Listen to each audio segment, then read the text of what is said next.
Hello, everybody. I wish I could be there tonight, but I can't, unfortunately, due to unforeseen circumstances. But, hi.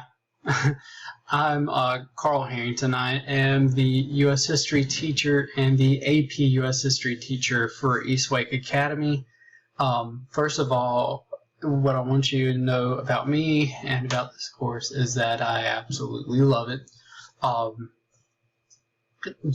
It challenges the students and it challenges me to always be on top of my game. So that's first thing I want y'all to know right off the bat. For taking this class, though, if you're interested in taking AP and you're trying to decide whether it is for you, reading, there's a ton of reading in the class, but that's good. It mirrors what classes are going to be like in college, and that's something you're going to hear again from other people, and you're definitely going to hear it a little bit later when I give you some of the testimonials that some of my former students have given me after they've gotten into college for a couple of semesters.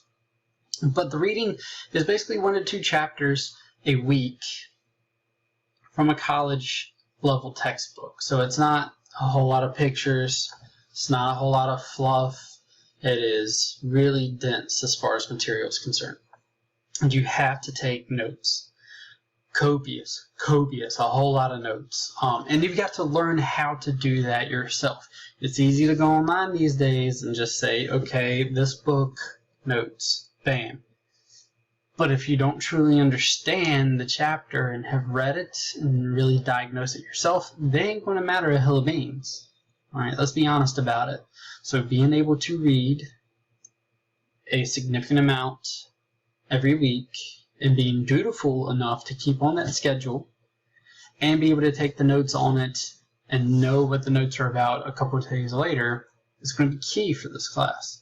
We can't cover everything in the class period for you to do well and for you to get the most out of this experience. So on top of that 1 to 2 textbook chapters, there's usually going to be 1 to 2 chapters of a supplemental book a week. Howard Zinn is used because he's kind of an extreme polarizing character, kind of used as a counterweight to the textbook. There's another book I love called American Nations, where it goes into how a country is really formed out of about 11 different distinct cultures, regional cultures. Which has been a fascinating view this year with the students breaking those apart and saying, oh, that's why those people kind of act differently than we do down here.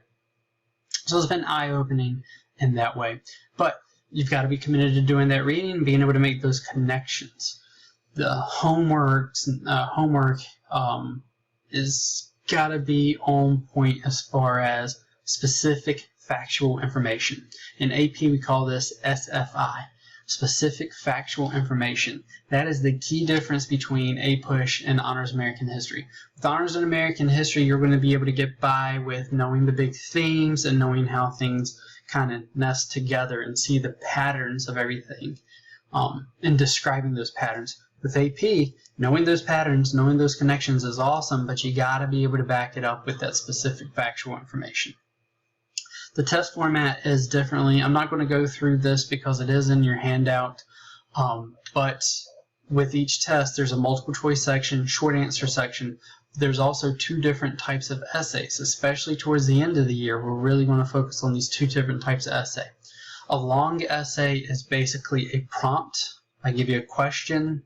What was the main motivating factor in the United States separating from Great Britain? You give me your reason, and you give me your evidence. That's usually about a 2 to 3 page paper. And the DBQ essay, it's kind of the same thing. I give you a prompt, but then you have 7 documents that you must pull evidence from. You have to pull evidence from it, and you have to understand those documents. You can't just kind of get away with saying something and saying it's from a document, because everybody has those documents, and I'm going to call you out on it if you're really just trying to pull the wool over my eyes. I've read them, I know them. So that essay is usually about 3 pages as well. By the end of the year, this DBQ essay, a 3-page essay, is to be done, read, planned, and written in 50 minutes. So that should give you an indication of how intense the writing is in AP. And we have to do a 2 to 3 page paper in 50 minutes by the end of the class. And students are responsible for the entire information from the entire class. There's no shutting off any knowledge in December. You're responsible for it all. You're responsible for it all year long. It's building up. It's cumulative. And saying that we are going to do track out projects, that's something that we really don't do in Honors American History, but we have to use every bit of time we have.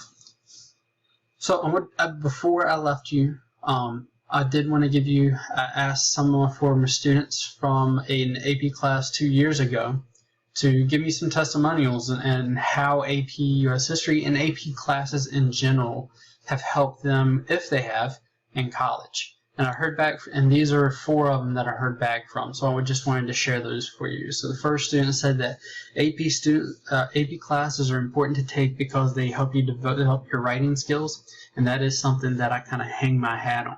I see myself as an extension of the English department with this. And the other one's talking about how it was managing time was the biggest thing that this person had to learn. Especially if you're taking multiple AP classes, being able to remember due dates, and not only remember due dates, but set up your schedule to get everything done with your other responsibilities too. Then I had a couple other students. One said it helps out in the long run. You're going to struggle through the class, but it's going to help out in the long run because you're going to get to know that work ethic, that workload that's going to mirror college. It's also going to let you know if you're cut out for a full 4-year university or not. And then the last one talked about how, again, it helps you manage the workloads, budget your time, but it also gives you a new appreciation for those subjects and the community. Right? If you're going to have these students in there in this grand struggle sometimes, you're going to make good friends with them because they're really going to be the only ones that understand what an AP class is like. The other students, try as they might, they're not going to understand every single difficulty that you're going to have on you and all the stress, because it is stressful. But again, it's mirroring college. It's going to get you prepared. I've taken way too much time. I wanted this to be about 5 minutes at 7, so I'm going to end it here. I hope y'all enjoyed your night. I hope you've gotten the information that you were looking for. If you have any other questions for me about AP US History in particular, please email me at this link above, charrington@eastwakeacademy.org, and I would be glad to help answer any of those questions. Again, I'm sorry I couldn't be there tonight, but thank you.